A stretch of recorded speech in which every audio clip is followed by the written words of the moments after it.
किसान भाइयों नमस्कार, मैं पुणे से सौदिया। किसान भाइयों, हर किसान अपनी फसलों में फर्टिलाइज़र का उपयोग करता है, यानी कि खाद हम डालते ही हैं, क्योंकि खाद से ही हमारे फसलों का अच्छा विकास होता है और हमें अच्छा उत्पादन मिलता है। खाद में हम सबसे ज़्यादा उपयोग करते हैं यूरिया, डीएपी और पोटास का।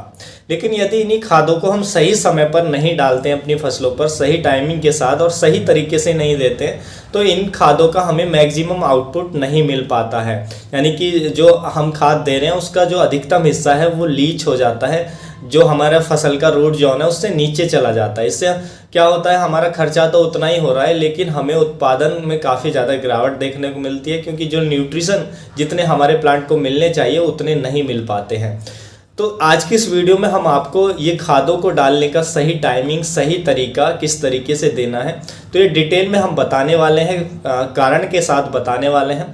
तो कोई भी किसान कोई भी खेती करते हैं, फर्टिलाइज़र डालते ही हैं, तो ये वीडियो आपके लिए बहुत ही इंपॉर्टेंट है। आप बिल्कुल इस वीडियो को स्किप मत कीजिएगा। तो चलिए समझते हैं हम इस वीडियो में डिटेल में। यदि ये वीडियो आपने अभी तक लाइक नहीं किया है तो प्लीज़ लाइक कर दीजिएगा, और यदि आप चैनल पर नए हैं तो चैनल को सब्सक्राइब करना बिल्कुल मत भूलिएगा। तो चलिए शुरुआत करते हैं आज के इस वीडियो की। सबसे पहले हम जानते हैं खाद डालने का तरीका, यानी कि हमें खाद को सिंचाई से पहले देना चाहिए या सिंचाई के बाद देना चाहिए। तो देखिए, ये डिपेंड करता है कि आपकी सॉइल किस तरीके की है। यदि आपकी जो भूमि है वो सैंडी सॉइल है, रेतीली मिट्टी है, जिसकी वाटर होल्डिंग कैपेसिटी अच्छी नहीं है, यानी कि उसमें पानी नहीं रुकता है, पानी लीच हो जाता है, तो हमेशा ऐसी सॉइल में जब भी आप कोई भी फर्टिलाइज़र डाल रहे हैं वो हमेशा सिंचाई के बाद डालना चाहिए। यानी कि इरिगेशन आपने अपनी फसल में किया उसके बाद ही फर्टिलाइज़र डालना चाहिए। क्योंकि यदि ऐसी सॉइल है आपकी जिसकी वाटर होल्डिंग कैपेसिटी अच्छी नहीं है, वो सैंडी सॉइल है, उसमें यदि आप पहले फर्टिलाइज़र डालते हैं बाद में इरिगेशन करते हैं, तो क्या होगा, फर्टिलाइज़र पानी के साथ घुलेगा और वो नीचे लीच हो जाएगा। जो आपकी फसल का रूट जोन है उससे नीचे चला जाएगा, जिससे जो न्यूट्रिशन है उसको आपको जो प्लांट है वो अपटेक नहीं कर पाएगा। जब उसके रूट जोन से ही नीचे चला जाएगा तो प्लांट कैसे उसको अपटेक कर पाएगा। तो इससे क्या होगा कि आपका खर्चा तो फर्टिलाइज़र पर हो रहा है, लेकिन उसका जो मैक्सिमम हिस्सा है वो नुकसान हो रहा है। यानी कि बहुत कम हिस्सा ही जो न्यूट्रिशन है उसको जो प्लांट है वो ले पा रहा है।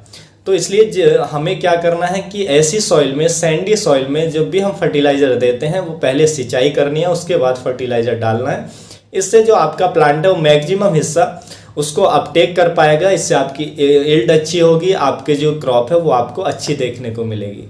उसके बाद यदि आपकी सॉइल क्ले सॉइल है, यानी कि दोमट मिट्टी है, जिसको हम हल्की चिकनी टाइप मिट्टी है, यानी कि उसमें की जो वाटर होल्डिंग कैपेसिटी है वो अच्छी है, पानी को पकड़ के आपकी जो सॉइल है वो रख पाती है, तो ऐसी भूमियों में हमें हमेशा पहले खाद डालना चाहिए, उसके बाद सिंचाई करनी चाहिए। यानी कि सिंचाई से पहले हमें खाद डालना देना चाहिए, क्योंकि ऐसी भूमियों में यदि हम सिंचाई से पहले डाल देते हैं तो क्या होता है, खाद पानी के साथ घुल जाता है, और क्योंकि जो हमारी भूमि है पानी को पकड़ के रख पाती है, उसकी वाटर होल्डिंग कैपेसिटी अच्छी है, तो वो जो फर्टिलाइज़र वो लीच नहीं होता है, तो हमारा प्लांट उसका भरपूर उपयोग कर पाता है। तो इसलिए आपको सॉइल के अकॉर्डिंग ही ये तय करना चाहिए कि आपकी मिट्टी कैसी है, उसी हिसाब से आपको फर्टिलाइज़र डालना चाहिए। अब जानते हैं कि हमारे जो अधिकतर किसान भाई हैं, और होना भी ऐसा ही चाहिए, कि जो फास्फोरस और पोटास युक्त खादें हैं उनको हम शुरुआत में ही दे देते हैं। जब भी हम खेत की तैयारी कर रहे होते हैं उस टाइम पे डाल देते हैं, या बेड प्रिपरेशन के टाइम पे ही हम डाल देते हैं। तो देखिए, यदि आपकी सॉइल, जैसा कि मैंने बताया कि उसकी वाटर होल्डिंग कैपेसिटी अच्छी है, तो आप डाल सकते हैं, उसको बुवाई के समय ही डालते हैं जो फास्फोरस और पोटास युक्त खादें हैं। क्योंकि फास्फोरस की जो सबसे ज़्यादा ज़रूरत होती है प्लांट को स्टार्टिंग में ही ज़रूरत होती है, जब प्लांट उगरा होता है उस टाइम पे, क्योंकि उसके रूट का डेवलपमेंट होता है, यानी कि जड़ों का विकास होता है। जड़ों के विकास के लिए फास्फोरस बेहद ही ज़रूरी होता है।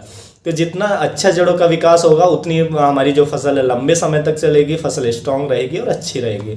और पोटास भी हमें उस टाइम पे ही डाल देना चाहिए, क्योंकि पोटास की उस टाइम पे ज़रूरत होती है। क्योंकि पोटास क्या करता है, प्लांट की इम्यूनिटी को बढ़ाता है, प्लांट को स्ट्रॉन्ग करता है, मजबूत करने का काम करता है जो पोटास होता है हमारे पौधे को। तो इसलिए हम शुरुआत में डाल देते हैं। तो जो फास्फोरस पोटास तत्व होते हैं ये वैसे भी धीरे धीरे घुलते हैं, तो ये धीरे धीरे हमारे लंबे समय तक ये काम करते हैं।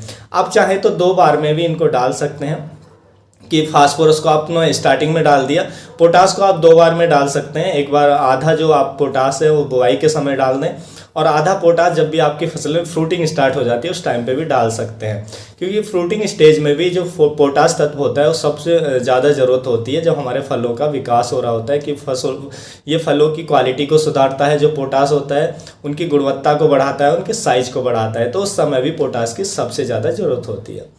देखिए, यदि हमारी ऐसी सॉइल है कि उसकी जो वाटर होल्डिंग कैपेसिटी अच्छी है, हमारी दोमट मिट्टी है, क्ले सॉइल है, तो हम जब डाल सकते हैं शुरुआत में ही हमें डाल देना चाहिए। लेकिन यदि हमारी सॉइल सैंडी सॉइल है, उसकी वाटर होल्डिंग कैपेसिटी अच्छी नहीं है, तो ऐसी भूमियों में हमें कभी भी शुरुआत में ही जो फर्टिलाइज़र है उसे नहीं देना चाहिए, क्योंकि आप शुरुआत में ही देंगे तो आप पानी देंगे तो फिर लीच हो जाएगा और आपका जब प्लांट उगेगा तो उसको वो नहीं मिल पाएगा। इसलिए जो सैंडी सॉइल है, रेतीली सॉइल है, उसमें हमेशा पौधे के उगने के बाद ही आपको फास्फोरस डालना चाहिए, फास्फोरस और पोटास, वो भी कई भागों में डिवाइड करके डालना चाहिए, कि आधा अभी डाल दिया आपने जब भी आपका पौधा बड़ा हुआ थोड़ा सा तो उस टाइम पे डाल दिया, और बाकी का आपने जब हमारे फ्रूटिंग स्टार्ट होती है, फ्लोवरिंग स्टेज में हम फास्फोरस भी दे सकते हैं, या फ्रूटिंग स्टार्ट हो रही है उस टाइम पे पोटास डाल सकते हैं। इसलिए कई पार्टों में डिवाइड करके डालेंगे, ताकि जो उसका लीच होता है, जो न्यूट्रिशन लीच हो जाते हैं, फर्टिलाइजर लीच होता है, उसको मिनिमाइज किया जा सके और जो हमारे प्लांट को वो जो न्यूट्रिशन हो अधिकतम मिल सके। तो ऐसी सॉइल में, जो सैंडी सॉइल है, उनमें हमेशा सिंचाई के बाद फर्टिलाइजर डालें और कई पार्ट में डिवाइड करके डालना चाहिए। उसी तरीके से यूरिया को भी हमें कई पार्ट में डिवाइड करके डालना चाहिए, तो इससे आपके प्लांट को अधिकतम न्यूट्रिशन मिल पाएंगे, कम से कम जो उसका लीच है वो हो पाएगा, यानी कि पानी के साथ घुलकर जो न्यूट्रिशन का हमारे का या फर्टिलाइज़र का जो नुकसान होता है उसको हम मिनिमाइज कर पाएंगे, कम से कम कर पाएंगे, और जो हमारा प्लांट है उसको हम अधिकतम न्यूट्रिशन दे पाएंगे, जिससे जो हमारी यील्ड है वो हमें भरपूर मिलेगी, अच्छी मिलेगी। तो इस तरीके से आपको हमेशा फर्टिलाइज़र को मैनेज करके अपनी फसलों में डालना चाहिए, इससे आपको अच्छा बेनिफिट मिलेगा। तो किसान भाइयों, यही थी आज की जानकारी यदि आपको अच्छी लगी तो वीडियो को लाइक कीजिएगा, अन्य फार्मर के साथ इसको शेयर करना मत भूलिएगा। फिर मिलूंगा मैं आपको एक और नई वीडियो के साथ, नई जानकारी के साथ। तब तक के लिए आप अपना ख्याल रखिएगा। धन्यवाद।